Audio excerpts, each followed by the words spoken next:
You are a truck driver, an Amazon driver, UPS, you name it, right? And you're based in the general vicinity of New York State, let's say, right? And you're responsible for, transporting certain goods and what have you relative to certain military contracts, nothing classified, but on the human angle of things, you sort of get a wink and a nudge because you're such a good, respected, on-time, trusted employee. You're tasked with driving closer and closer to certain military bases that are totally out of your purview with respects to your level of knowledge, clearance, you name it, because you're simply just, a truck driver, Amazon, UPS, but you do your job so damn well that you are tasked with, delivering certain packages, if you will, to individuals that are located and situated within that of the vicinity of the military base. So one day you're driving, right, in upstate New York, let's say, and you're getting into farmland, right? And you're just, going about your day. You got maybe earphones in your ears, your truck driver listening to a podcast, and all of a sudden you see a black helicopter fly by. Very silent black helicopter, right? Very strange looking. And you go, okay, like this is strange, but and you sort of fall into the area of, UFOs, ETs. You follow the topic, but you don't think much of it. The next day, you're on the same exact trail or route, if you will. And as you're going, in the exact same spot that you saw this black helicopter, okay, except it's a little bit later in the day, it's much more darker in the evening time in the second day, you see in that exact same spot where the helicopter was, you see a UFO. What seems to be a UFO. And then a smaller UFO comes from beneath that light, and they turn into glowing orbs, almost as if they don't want to be seen. And then that smaller orb, if you will, or probe, whatever you want to call it, ascends back into and integrates itself back into the larger UFO, and all of a sudden that UFO just zooms off or disappears and you don't know what happened. Interestingly enough, you start asking questions. You have some friends in the military. You've made some connections over time, right, within that of those in the intelligence circle, and you name it, because you've been a trusted driver to sort of, deliver certain objects. Again, nothing too crazy, but they trust you. You start asking questions, and you have a friend in the military who says, no, I was at that base, I was stationed there that day, and I know exactly what that was. And you say, okay, hold on. I saw the black helicopter the first day, but then the second day, I saw the exact same thing, except not a black helicopter, it was a UFO. Which one was it? And your friend who's in the military says, listen, I'm not supposed to tell you this, but it was both. And you go, what? What do you mean? It's either it appeared on one day or it didn't. And why was the helicopter there the day before the UFO appeared? Shouldn't it be there the day after? Because the event hasn't occurred yet. And your friend says, no, you're looking at it the wrong way. You're assuming time is linear. That UFO was present both that day when the black helicopter was there, except it was invisible, but it was also there the day after. And the military knew about this, which is why they sent the black helicopter out to go investigate. Now, before I jump into all this, I just want to say that we do have a Patreon. It does help support the show. patreon.com/GenerationZ. I'd like to thank everyone who's signed up, everyone who's a member, new or old, or just returning. Love all you guys from the bottom of my heart. Thank you so much. Now, today's episode is called The Red Stone Arsenal. Harnessing gamification to dilute China's cube moon potency. Now, I do want to give a very special shout out to Joshua Williams. Brother, thank you so much. It's because of Joshua I was actually able to formulate this example, so I do not want to take the credit when it is not mine. With that being said, let me know, folks, what you think of the new setup, the new quality. We're going to be trying a bit more of an interactive sort of format today. If you don't like it, I promise we'll go back to doing the old style, but just bear with me here. So first, let's understand very strongly what gamification is, and then hopefully that example I gave at the very beginning just now will bring everything full circle, because again, it is an omnipresent, I guess you could say, energetic vehicle that when it creates that energetic void around it, time and space are relevant, so it is allowed to actually exist at multiple points in time, similar to the film Tenet, right? It's not so much about perception as much as it is about the actual entropy of that related event occurring in an esoteric fashion, which then transitions into the nuts and bolts phenomenon, which we see today, which we can relate to the materialistic angle of things. But let's jump right into it. So first off, let's take a look right over here, folks, at gamification. Now, I'm going to close my screen here a little bit, as you'll see, so please bear with me if you don't like this style. I won't do it ever again, but if you do, then we'll interact like that a little more. Gamification is the strategic attempt to enhance systems, services, organizations, and activities in order to create similar experiences to those experienced when playing games in order to motivate and engage users. Now, before I go on, I just want to say we can overlap this in a Venn diagram sense with that of the sort of fictional intelligence apparatus, where fictional books, fictional forms of media are written to help redirect mass consciousness to focus on a certain event that will more likely curate that event to probability of reality in this world if mass consciousness is focused on it. And many of you have known that I've covered this quite extensively. We could argue 9/11 was a big one of that sort of fictional intelligence, if you will, but again, we can debate that. That's for a separate conversation. This is generally accomplished through the application of game design elements and game principles, dynamics and mechanics in non-game context. It is part of persuasive system design, and it commonly employs game design elements to improve user engagement. All right. Now, this is, again, when we take a look at this right over here, we're going to see very strongly that it actually does have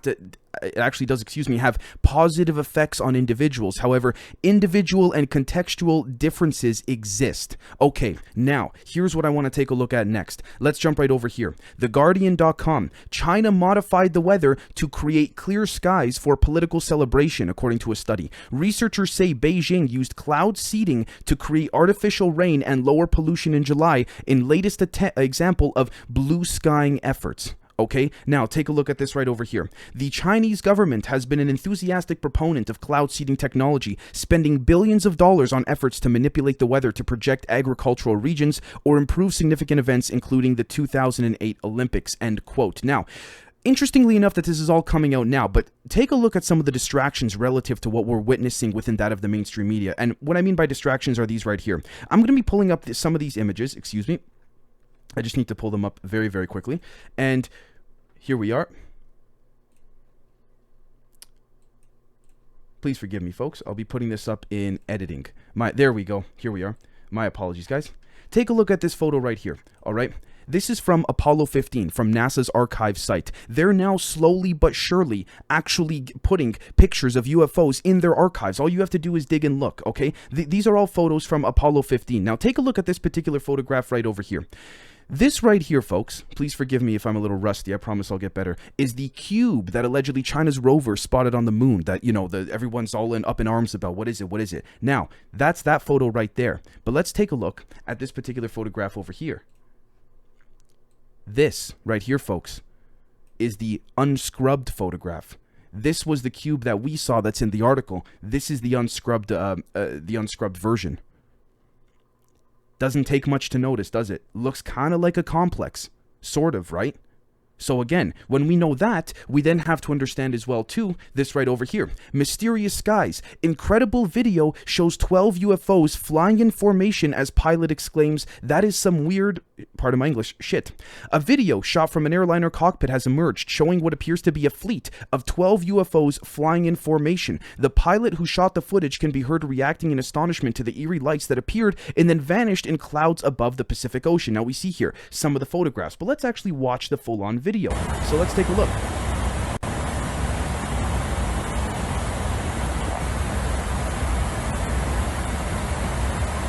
I don't know what that is. That is some weird Romania 2735, contact Ho Chi Minh 120, decimal 7, good day. Ho Chi Minh 120, decimal 7, good day, Romania 2735.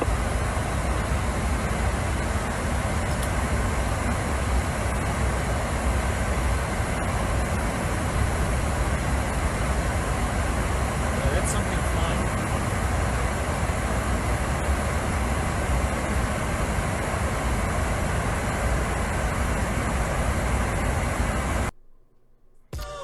So, you folks want to know what I think about all of this? Just give me one second very quickly, excuse me. I'm of the opinion, folks, truthfully, I'll tell you right now, that this is a tit-for-tat human game, so to speak, relative to the sort of interplanetary dissemination of what may come. Now, I'm not saying what's coming relative to extraterrestrial disclosure is good or bad, as I've said many, many times over. But what I am saying, however, folks, is that you notice for a second that the South China Sea was where those UFOs were spotted in a very, very strong, formation, sort of like a militaristic formation. Interesting that that happens shortly around the same time that China announces in the later days that there was a cube-like structure on the moon. Notice that those craft were flying over the South China Sea. Again, you remember what I said 2-3 months ago? Post-World War II was all about ensuring that the South China Sea and the Eurasian landmass was not taken over by one large institution, country, nation, conglomerate, organization, gang, whatever you want to call it, organized crime group, transnational set of elites, whatever. That was the goal. You think it's a fluke that all of a sudden you have these UFOs flying in formation along the South China Sea relative to what's happening within Taiwan and what the CCP is doing to provoke other nations, particularly the US, and then all of a sudden China comes out and they announce, oh, we got this cube-like structure on the moon. I could be wrong, but I think what we are seeing here, folks, is a chess game of tit for tat of an international cover-up, but different factions saying, okay, you're going to play with me like this on a lower level of this chessboard. I'm going to mess with you like this on a higher level. It is multi-pronged chess. Now, here's what we're going to do as well. Let's take a look, by the way.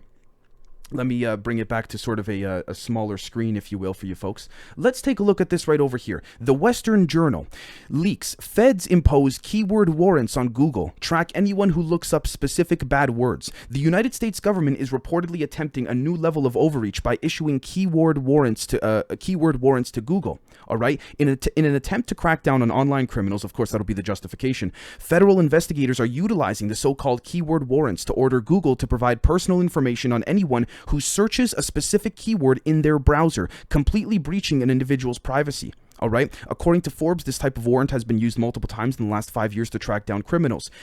I just want to say there's much more about this that we'll be delving into the members-only episodes, but I do want to say very strongly, this sort of pertains to that of the Isaac Cappy sort of situation. I have to be careful because of YouTube here, but you folks would understand for those that, you know, are very ingrained within the rabbit hole of all of this spectrum. Now, I bring this up because I would dare to argue this is an esoteric inversion or incursion of a multi-pronged apparatus, meaning that, again, if there are similarities between quantum physics, all right, and what is being studied there and the internet, literally the internet, like a web browser, and what the code comprises of that on a binary level. What you then have is the ability for interdimensional beings or technologies to be inserted into the internet via that of keywords, which only helps ingrain a much more focused and centralized form of consciousness. Now, you might be saying, okay, Dave, what do you mean by that, technically speaking? Well, look at this right here.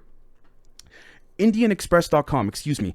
Maharashtra, Mimer develops nanorobot for rapid cancer diagnosis. The new nanorobot-based diagnostic tool is likely to help improve cancer treatments and enable early interventions, a scientist at Mimer said. All right. The Maharashtra Institute of Medical Education and Research has developed a nanorobot that is programmed to capture and isolate circulating tumor cells. Now, the problem I have with this, folks, is not so much the resolution relative to what is being discovered here to sort of help humanity. The issue I take are those at the top disseminating such technologies, because this is nothing new. You may not agree with me, but I would even go as far back as to say that this type of technology was available all the way back in the 1950s, to tell you the truth. But why is it coming out now? Could it be another form of drop feeding? But then here's the thing too, we also know recently that there have been recently announced self-replicating Xenobots, if you will. And so what we see here is that if the ability for these, I guess you could say, cancer diagnostics to wrap themselves around the different cells, if you will, we can see here, it synthesizes multifunctional nanorobot using magnesium iron oxide Janus nanoparticles. Now, interestingly enough, the magnesium oxide and magnesium iron oxide is also that thin layer found allegedly on the Roswell craft in the Roswell crash back in 1947, that prevented the magnesium from lighting up and igniting, okay? Now, interestingly enough, take a look at this right here. The findings were published recently in the peer-reviewed journal Communications Chemistry under the title Water-Powered Self-Propelled Magnetic Nanorobot for Rapid and Highly Efficient Capture of Circulating Tumor Cells. Again, may help in improving cancer treatments, allow for better treatment control. Again, treatment control from what angle? From the doctors? You're staying at home and these doctors can say, oh, using their phones or their work phones, they could say, okay, time to increase the amount that my client or my patient needs. Who are they to say? Again, this is pushing for that artificial intelligence type of narrative and that artificial intelligence angle, which is not necessarily, we could say, maybe not a bad thing per se. It's not for me to say, however, okay? Again, as to whether or not this is, I guess you could say, important per se, as to whether or not the direction of things are going is positive or negative. Again, I think it depends on perspective, but we haven't even gone to the best part. Look at this right here, thedebrief.org. DARPA-funded researchers accidentally discover the world's first warp bubble. Accidentally, give me a break. Warp drive pioneer and former NASA warp drive specialist Dr. Harold G. Sonny White. Now keep in mind how all of these individuals are related to the Air Force, NASA, you name it, within the DoD umbrella, which is why it's called the Redstone Arsenal. We'll get to that very shortly, but take a look at this right over here. According to White, All right. The first of its kind breakthrough by his Limitless Space Institute team sets a new starting point for those trying to manufacture a full-sized warp-capable spacecraft. End quote. If those at the top, Zodiac, Majestic 12, whatever you want to call it, didn't want this getting out, they simply would have just did what occurred over here. They simply would have just not. They simply would have just not published the research. But over here, they published it. So you see what I'm saying? There's an approval process that is totally off the books. Now, let's continue on.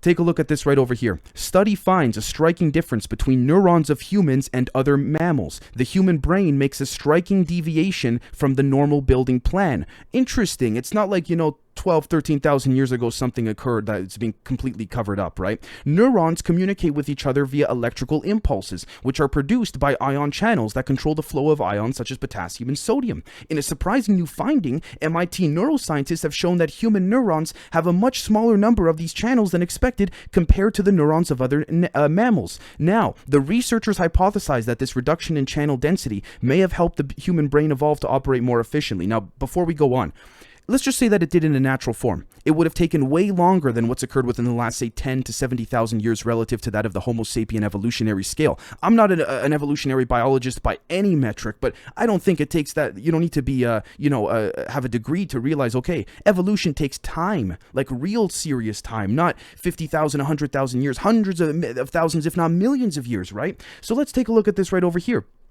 If the brain can save energy by reducing the density of ion channels, it can spend that energy on other neuronal or circuit processes, says Mark Harnett, an associate professor of brain and cognitive sciences, a member of MIT's McGovern Institute for Brain Research, and the senior author of the study.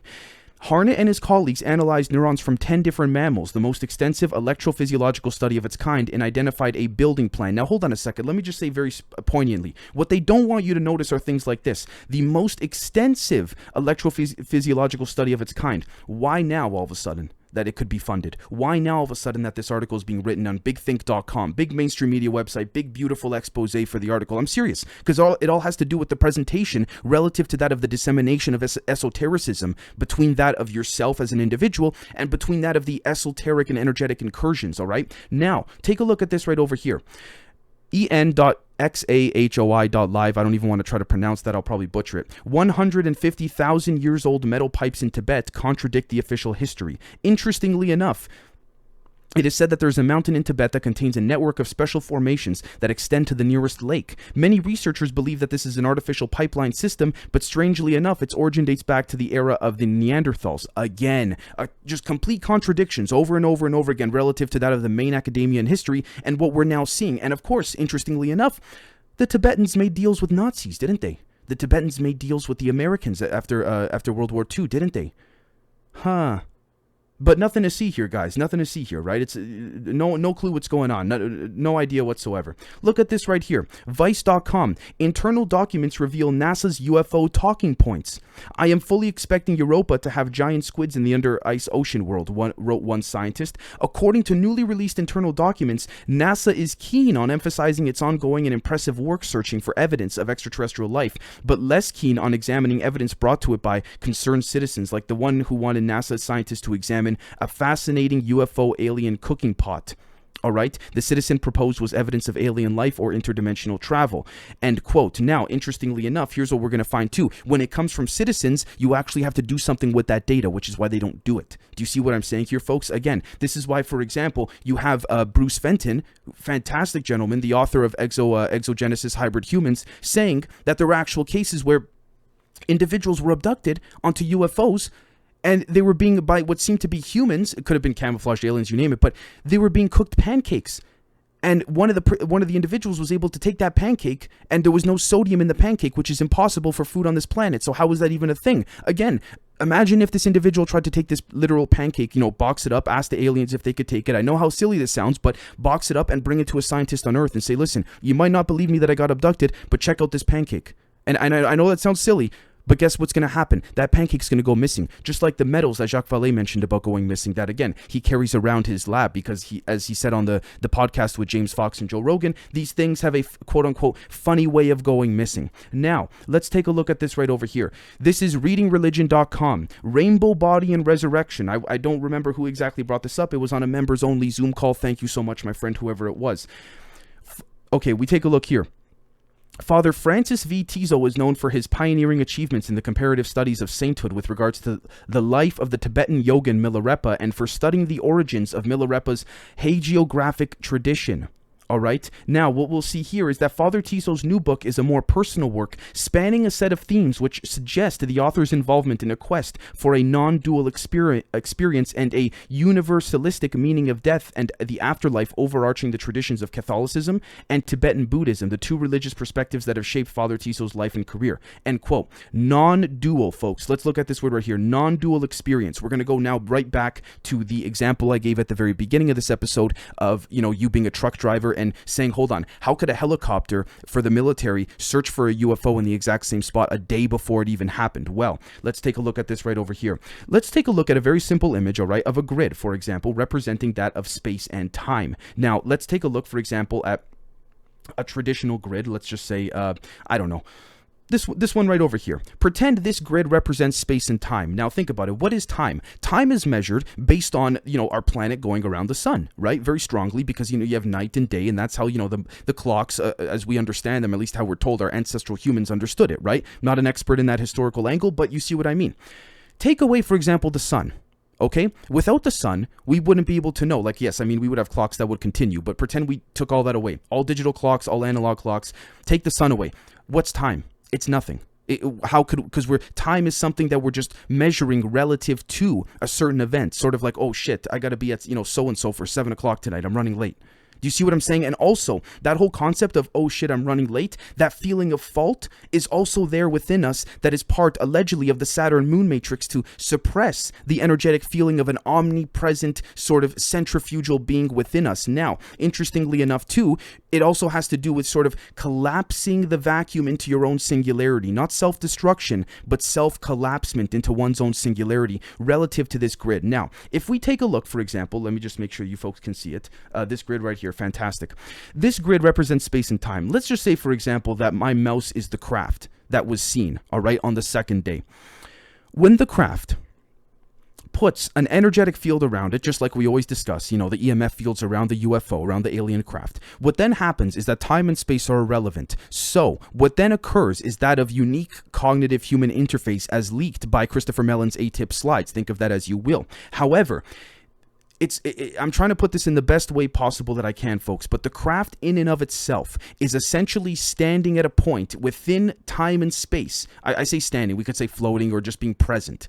But at the same time, because time and space are irrelevant to it, the craft internally, again, we're using alien technology as well, has the ability to view through some type of monitor within the craft all points in time and space in which it is present within that geographical vicinity. Does that make sense? So it is staying within the craft and it is staying within the energy field, and once it enters that energy field, these beings have, or the inhabitants of the craft, humans too, now have access to all omnipresent points in time in which that craft can be in relative to the geographical placement that it's in within space and time being voided. Does that make sense? That is what would allow the craft to be present even the day before, because it is not really present the day before, it is only present the day before according to the perspective of the truck driver. Do you see what I'm saying here, folks? So again, it's a little bit of a difficult concept to grasp, but we see here, right? For example, look, nexusilluminati.blogspot.com. New telescope observes otherwise invisible terrestrial entities with intelligent movement. A new report published in the latest edition of the American Journal of Modern Physics has revealed a startling finding. A newly developed telescope with concave lenses has observed for the first time entities in our terrestrial environment that are invisible to our eyes. All right, and it has to do with, again, the revolutionary new Santilli telescope.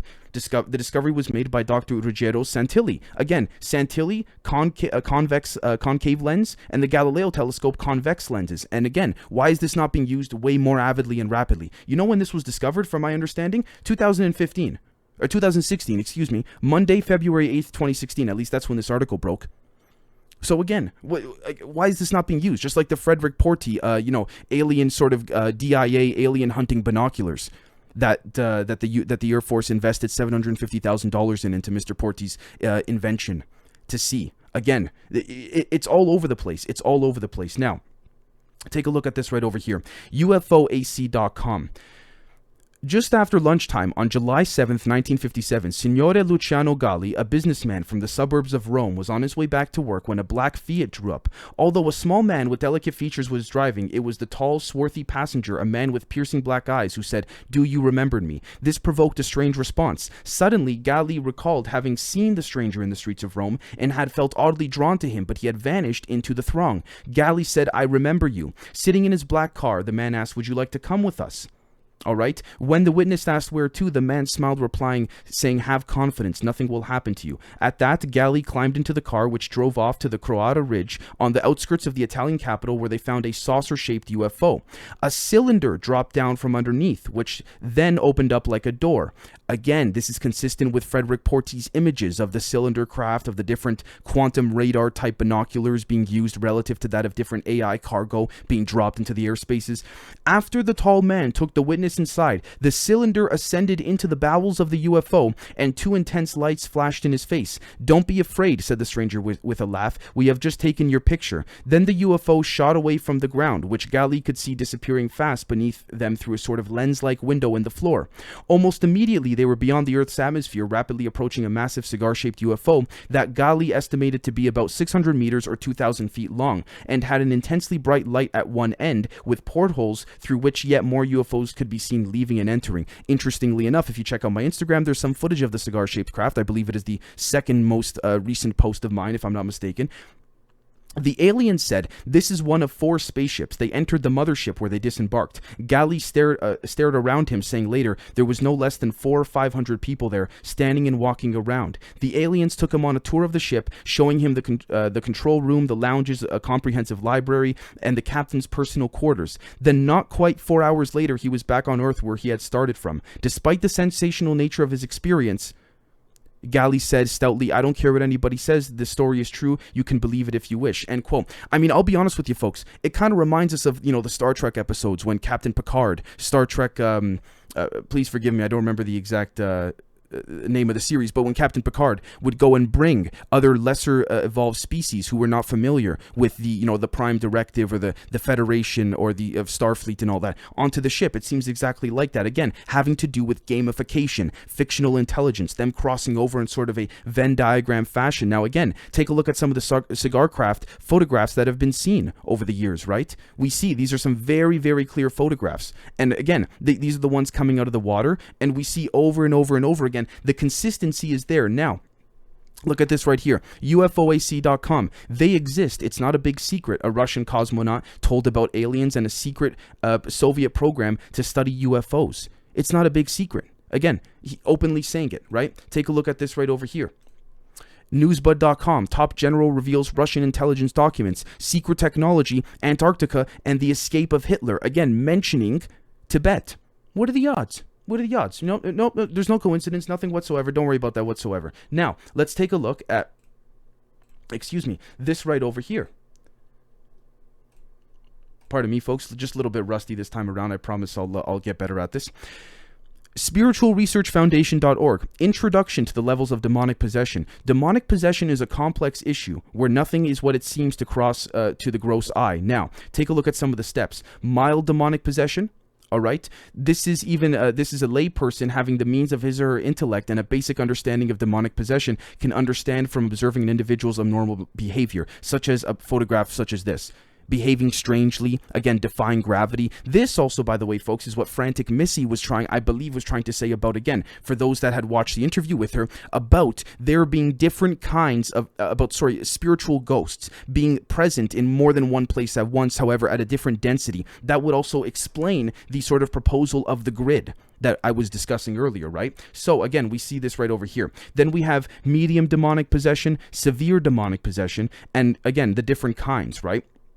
Mild possession would be when a spiritual healer of 50% can cure the possessed person. Mild possession is when the possessing ghost has 25% control over the possessed person. There is a science behind this. Now, I'm not saying this is exclusive to that of the Christian faith, the Christian religion, you name it, but ultimately, again, we have to take into consideration a little bit of droplets relative to that of the Christian, Tibetan, Muslim religion, and many other religions and cultures as well, as we, the Mesopotamians, the Sumerians, you name it. Now, take a look at this right over here. MedicalExpress.com. Efficient coding. This came came out just yesterday, by the way, or 2 days ago as of the day I'm recording this, forgive me, how the brain optimizes allocation of resources, all right? A collaboration between CISA and the University of Pennsylvania, keep in mind, folks, by the way, who's giving the go-ahead for such collaborations, right, indicates the existence of an efficient process of sensory coding in rats, suggesting a general principle for optimal use of computational resources. The study, published in eLife, paves the way for an understanding of the underlying neuronal mechanisms behind the efficiency and the development of artificial systems based on similar principles. Again, that sort of AI dissemination from the Greys, from the Dracos, from the certain faction of the Zeta Reticuli. Now look at this right over here. The brains of human beings at rest are supposed to use a fifth of the energy produced by their bodies, about 20 watts of power. In fact, the cost, well, we can argue because of the mind control grid, it's much more suppressive than that, but in fact, the cost would be much more if our brains were not equipped with an efficient coding mechanism that allows us to represent only the information which is really useful in the vast, ongoing stream of sensory stimuli. Oh, sensory stimuli you speak of, right? You mean this one right over, sensory stimuli like these two craft right here on the moon? And if you say lens flare, totally fine with me. What about this one right over here then? Again, I'm not trying to, give an attitude or prove anyone wrong or anything like this, but that's a lens flare as well, that shape. So again, notice how, again, the form of perception relative to that of the surface level dissemination of science is always facing back to that of artificial intelligence. Look at this right here, BBC.com. Oregon police seek clues in poisoning of 8 wolves. All right. Police in the U.S. state of Oregon are investigating the poisoning of 8 gray wolves found dead by officials earlier this year. BBC.com, Tanzania, 7 die in Zanzibar after eating poisonous turtle meat. These little anomalies, if you want to call it, do not have relations within the respective events in which they've occurred geographically, but they have relations in an energetic sense. Why do I say that? Because if we take a look, for example, at this right over here, the Redstone Arsenal. I hope you folks are enjoying this, by the way, this sort of presentation, if you want to call it. Take a look at this right over here. The Redstone Arsenal is a United States Army post and a census-designated place adjacent to Huntsville in Madison County, Alabama, U.S., and is part of the Huntsville-Decatur Combined Statistical Area. The Arsenal is a garrison for various tenants across the Department of Defense, Department of Justice, and NASA. Interestingly enough, take a look at all the different, again, these are the headquarters. I don't even want to comment on the geometry and all of this, but take a look at this right over here, right? We have the Department of Justice, NASA, the Department of the Army, and the Department of Defense. That covers a lot, doesn't it? Doesn't that also conveniently cover an apparatus or an aspect of there being a major cover-up if necessary? Not only that, but again, new 21-story test stand at Redstone Arsenal. Was this not also in the Transformers films with Shia LaBeouf when in Transformers, I believe, number 3, when the Transformers pretended to leave the planet? I say this because, again, going over that of fictional intelligence relative to that of course, gamification, that inversion into what we now see like things such as the metaverse is what is creating the overall concept of certain, I guess you could say, elements or stories within the media to be reported in a way that we may not think to be very prominent or significant, but nonetheless is. So again, folks, I do want to say again, the collapse of the vacuum into your own singularity, not doing this rather limits one's own senses. And you might say, okay, how would that be done? And I don't mean to get too overly energetic or overly esoteric or philosophical here, but ultimately using that same example I gave at the very beginning of this episode relative to that of the grid, again, the grid of, representing space and time, bringing oneself through that of gratification on an esoteric level, and on a materialistic level, bringing oneself and focusing on the present time and focus allows us to enable our senses so that we notice such connections in which are being made in this episode, for example. So with that being said, folks, there's a lot of nuts and bolts sort of human strategy, South China Sea angle to this. There's also a lot of, again, a lot of different moving parts esoterically, but I hope I explain this in the best way possible, and we'll catch all of you very, very soon. Cheers.